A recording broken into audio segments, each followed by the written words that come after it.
And welcome to this episode of Journey of an Entrepreneur, where tonight's guest is going to be sharing with you tips to help you with networking and where you should be going to network and what kind of questions to be asking, because I know I struggle with that sometimes. Also, we're going to have a lot of fun because you know what? It's only like 7 weeks away before it is the new year. So my name is Shri and I'm a video marketing producer, and my team and I love working with medical professionals and law firms to help them build visibility with social media, video, and podcasting. So my guest, who is a wonderful person, but is also the founder and CEO of Boss Talks, is a master connector who constantly seeks out opportunities for women in their life and business. And I'm super excited to bring her on. Her name is Hillary Gadsby, and I want to welcome her here. Thank you so much for being here. Thank you for having me, Shri. You're very welcome. We already got Randy asking, let's get this party started. I know. You know what? If you are watching right now, because I know I see a few of you watching and don't like to say hello, please just say hello. Let us know you're here. Let us know where you're tuning in. So, Hillary, yes, I gotta ask you this. Yes.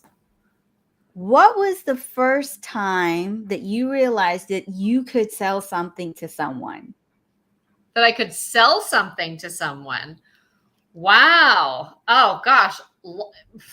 Long time ago. I'm going to date myself now, but a long time ago when I was actually 15 years old, my mother, I was working in this store called the Brass Ranch in Sun Valley, Idaho.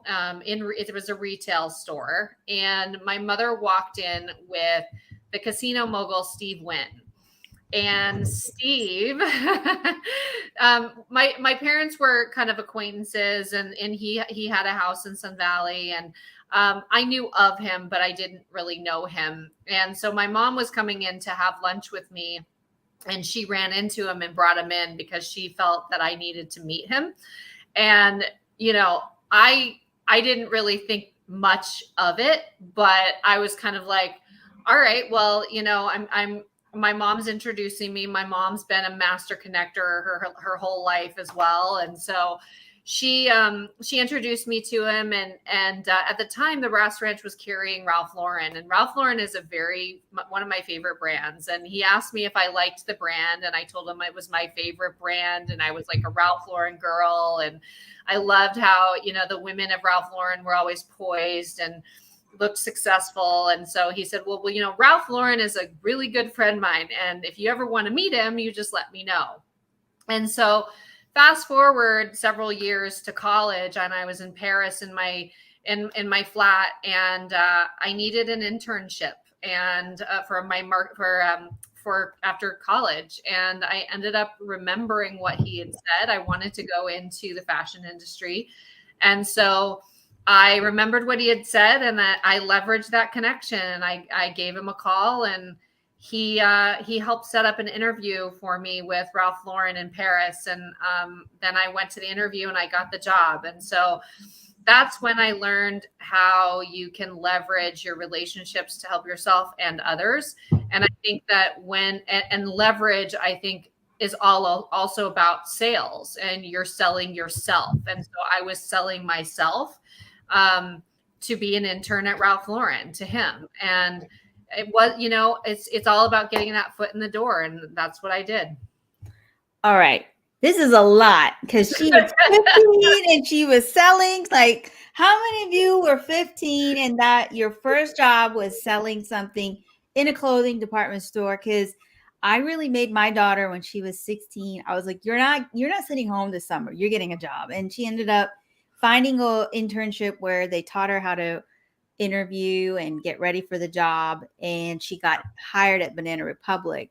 I want to say hi to Randy because he's saying hello to Hillary. And if you have questions, because look, networking is super huge. If you don't know, you can network with the right person. It can change your life. So here you are, you meet this billionaire, Steve Wynn, Yep. and he's one of your mom, like your mom knows him somehow. So along the way, you found a way to get an internship because you used you picked up the phone and called Steve. Yep.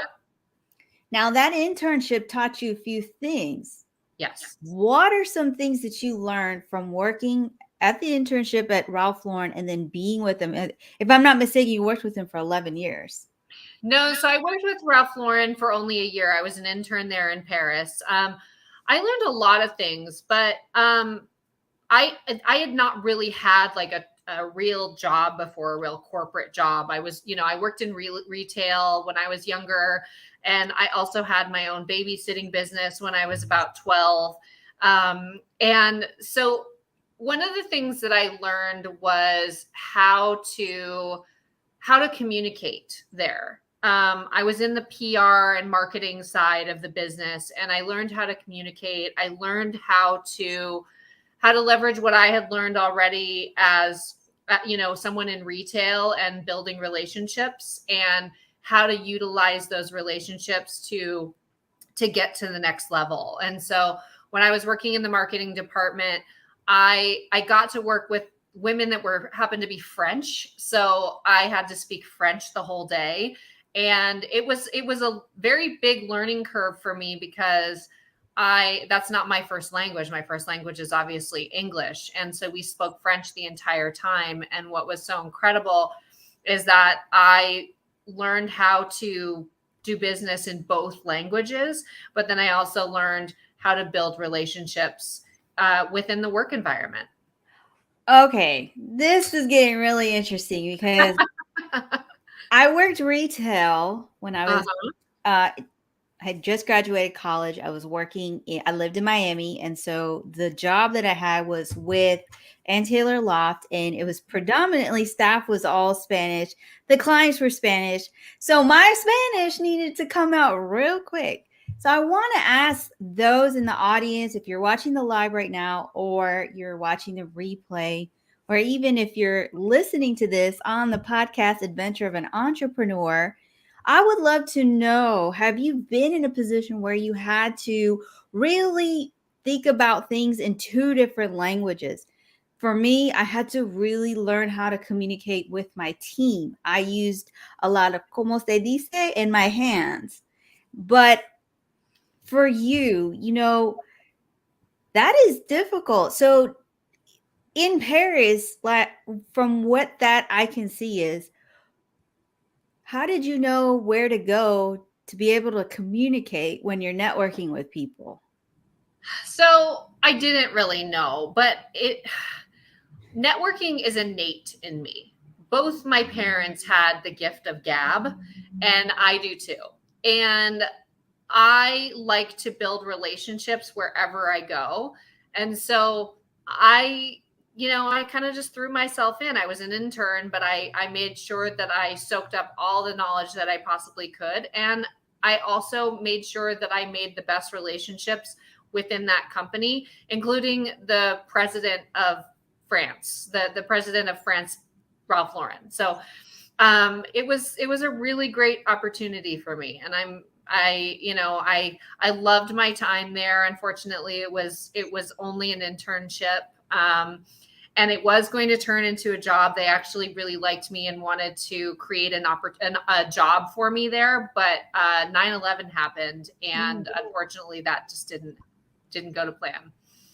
A lot of stuff didn't go to plan during that time. So, fast forward to you moved back to Los Angeles Yeah. and you're trying to figure things out. And a Gatsby Affair was born, which Yeah. is an event planning business that you started. Can you Yes. kind of walk us through how did that happen?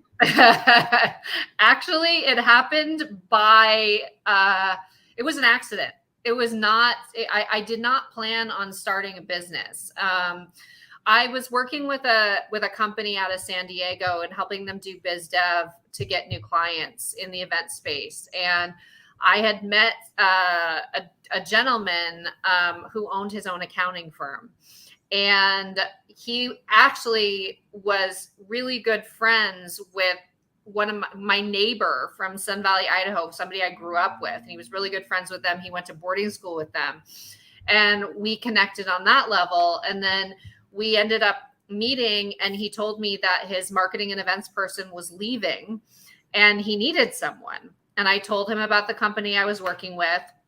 Sadly, that company and I, we didn't work out, but he was like, well, I'm not really interested in working with that company. The reason why what I wanted to do something was with you, not with anyone else. And so he said, I think you should start your own firm.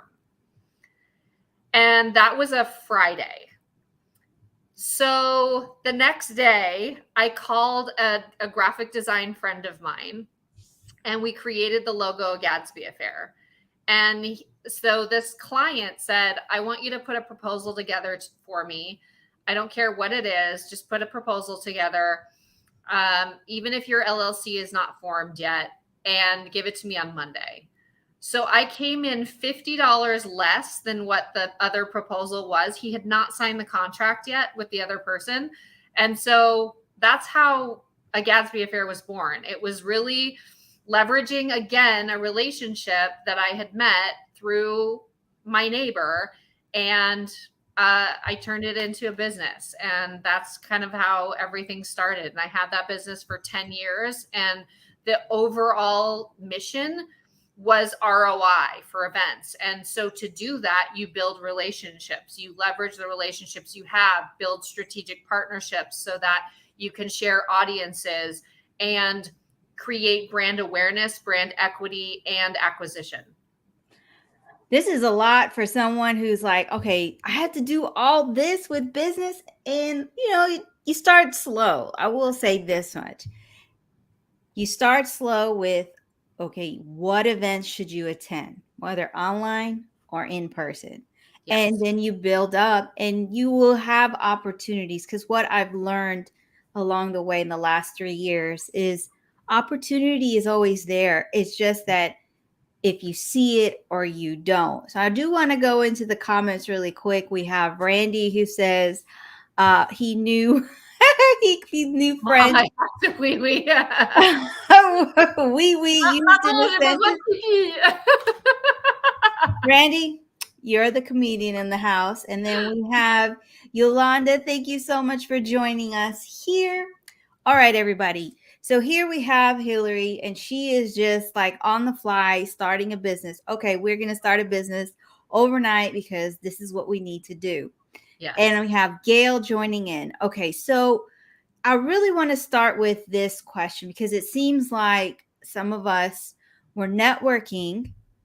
And, the first thing is, when I go to a networking event, what are some things that I should keep in mind, especially if I'm an introvert? Yeah. So here's the thing.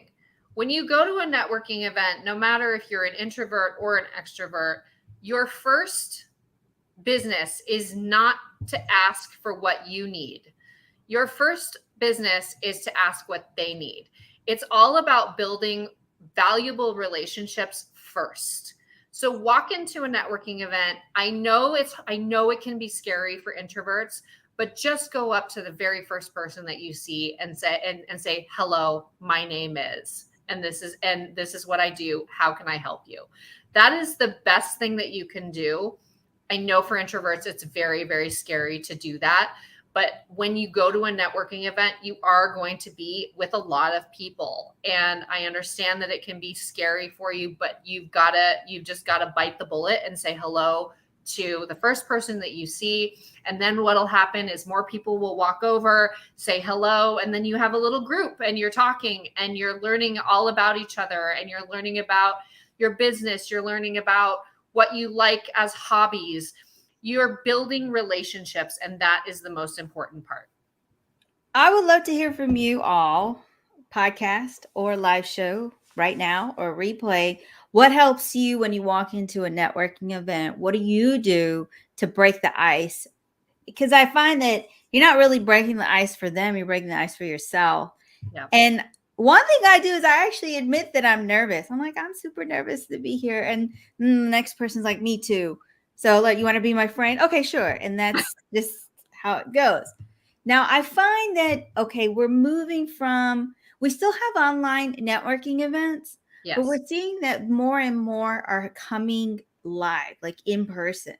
So Yes. one thing I'm trying to figure out, and then if you guys are as well, what kind of events should I go to? Because I mean, I hate to go to a networking event and it turns out to be a dud. But you know what? It doesn't matter the number of people, it's quality of people for me. So I'm Yes. just trying to figure out what are some like red flags I should keep in mind for a networking event. Well, one of the things that I did when I first started a Gadsby affair was I looked at the type of client that I wanted.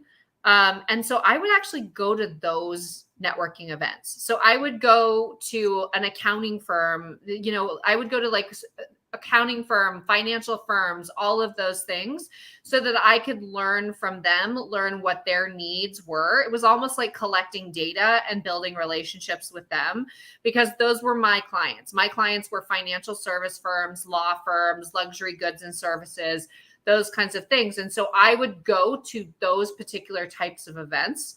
When it comes to other types of events, I think startups are always, startup events are always a good place for startup founders to go to. Look, networking is a mixed bag.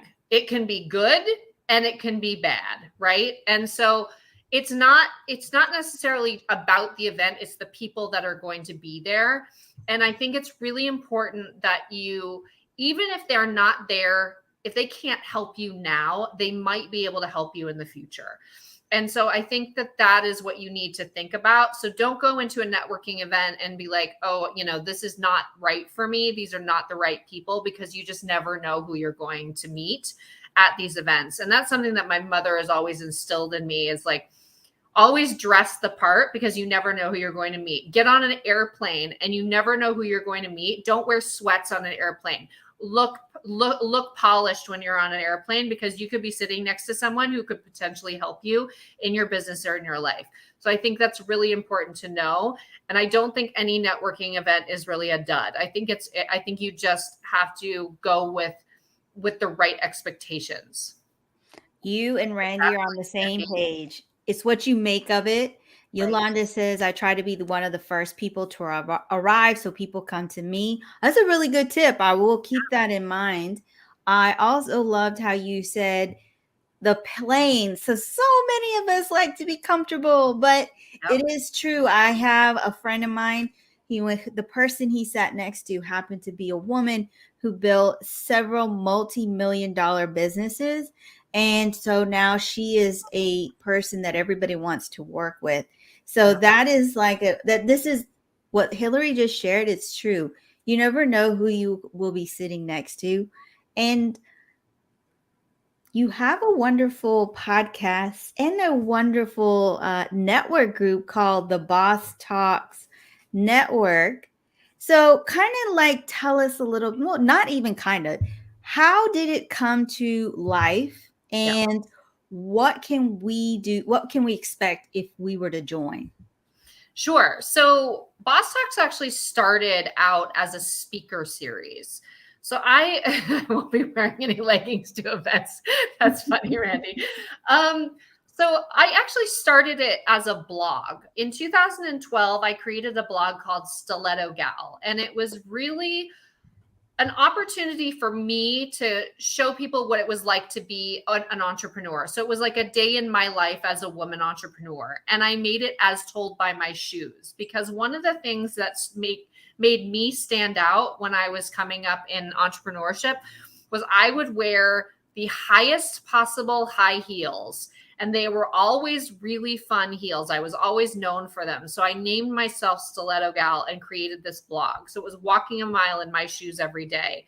And then every Thursday, I would do walk a mile in her shoes. So I would interview someone else.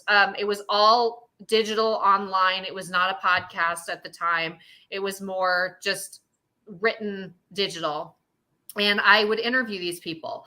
Well, a good friend of mine, Vanessa, was the membership director at a place called 41 Ocean here in Santa Monica. And she said, Hillary, you need to have a speaker series.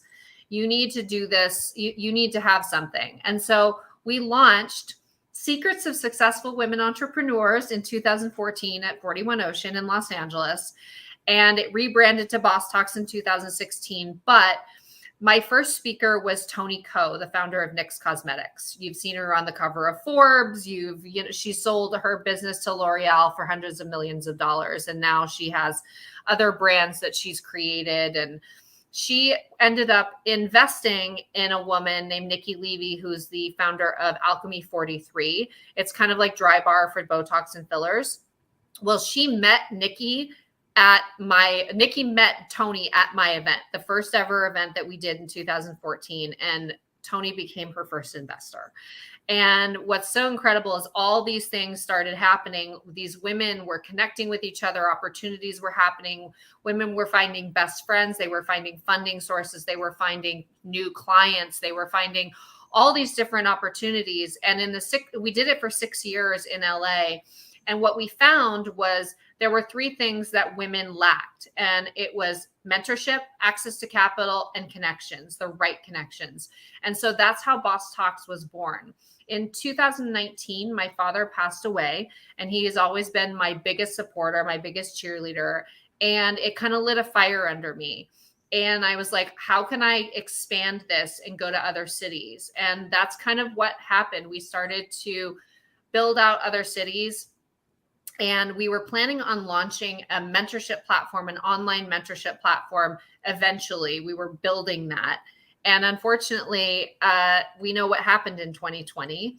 And we ended up going into stay at home. And my business partner at the time, she and I looked at each other and we were like, okay, we need to pivot. We need to pivot quickly. We can't do live events anymore. We need to pivot. So we called all of our contacts, and within 48 hours had 13 speakers on board to do a virtual series. And it was amazing. And then in the meantime, we built the mentorship platform, which is what Boss Talks is now. We are a global mentorship platform to help women to level up in their business and increase their income potential, with an overall mission to increase the global economic footprint of women. So for those who are interested in learning more, I'm actually taking my notes here that are, I'm going to copy all of the links. I already put it in there, but I wanted to get to what Randy said. He said, I found myself on a flight a couple years ago, sitting next to a senator's wife in Coach, of all places. Her husband was on a different flight by design, as you can understand. Good conversation. He says, I was wearing an HD t-shirt, blue jeans. She started the conversation. Her and her husband both ride. So you never know what may start a conversation. And I asked Randy in the comments if he would wear my heels. And he says, as long as they're 5-inch heels, I'll run in though. I love it, Randy. That's awesome. So I do wear 5-inch heels. I love them because they're so beautiful. Yes. But these are events that you never know, right? Like if you think about it, I will share that this show has opened doors for collaborations, for opportunities, for new business, for entrepreneurs to meet somebody that would invest in them. I actually can say that sometimes the podcast, they take the episode and they turn it into a podcast with additional commentary, just because the conversation was so good. So if you're trying to figure out, well, how can I make an impact? You just start by doing one thing. And I wanted to ask you, when you wanted to make an impact to women, but what did you really feel was missing? What else did you feel was missing, and you see it now because you're doing it? So women tend to be absolutely horrible to one another. Competition, cattiness, unfortunately. And one of the things that men do so well is they do network really well. It's the boys club. And what Boss Talks is the boys club for women. It is showing women that they can build relationships and they can work with other women without feeling like there's competition, that we're all supporting each other. And I think that that's really, really important, because that's one of the reasons why I continue doing what I do, because I want women to support each other. I want, I support women, other people need to support women. We're all on the same side. And that's something that I've learned. Unfortunately, there's still bullying that goes on. There's still cattiness. It's really sad, but those are not the types of women that I want to surround myself with. They're the women that actually truly say what they are going to do. They do what they're going to do. They help other women. That's who I want to surround myself with. Now, there's nothing wrong if you want to be around other women who are catty, do you, boo, but that's not the energy I want either.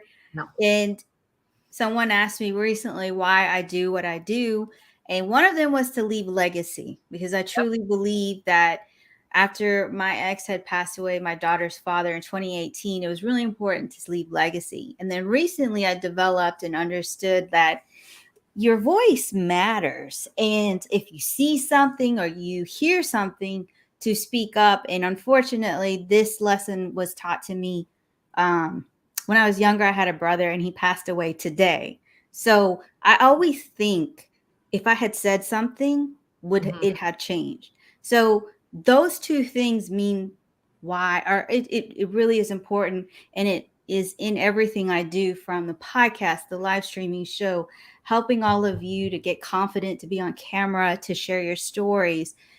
Your voice matters, your legacy, because even Hillary, if one day she gets in a mood and she wants to look back, she can look back at all of this that she has built. And it's a reminder of how far you've come.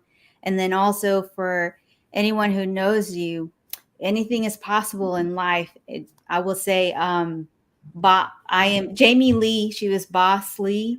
She was very well known for network marketing.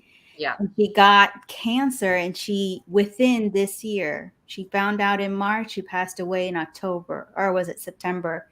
And we have all of her videos to go by and remind us. I actually did a post. So there's a lot of reasons why people do what they do, but now you know why we do what we do. And we have Gail who says, yes, our voices matter and we need to speak up. Sharing our life experiences contributes to the legacy we're leaving for others.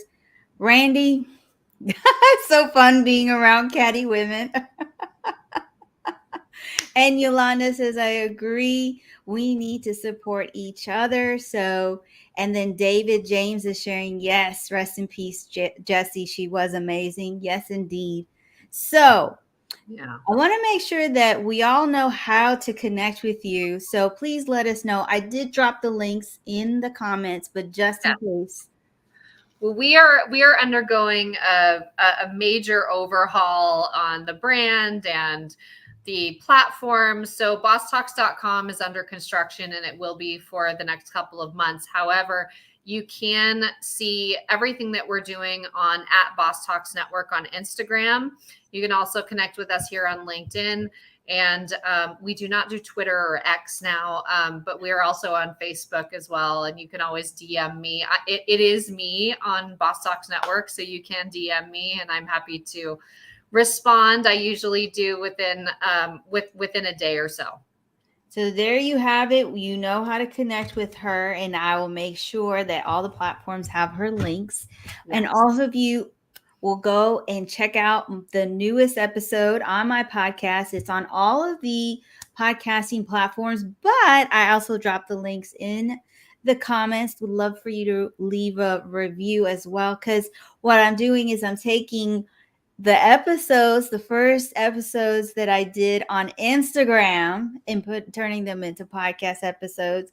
New ones are being turned into a podcast episode. So you're going to see sometimes that the audio is a little off, but that's because they're from Instagram. So what I'm going to do is I'm going to invite you to come and join us on Instagram, where we're going to continue this conversation. I want to say thank you to everybody who joined in. Next week, I have a wonderful guest. Phil Davis, he is a recruiter. He helps you get ready for your next interview. So you want to make sure that you join. And we have Randy House, who is speaking it already. He sent a connection request. If you're not connected with Hillary here on LinkedIn, make sure you do go connect. And Yep. if you're listening to the podcast and you decide to connect with her, let her know in the DMs that you heard her on this show. So until the next show, thank you so much, everybody. Thank All you, right. Thank Hillary. you, everyone. Bye, Bye. everybody. See you on Instagram.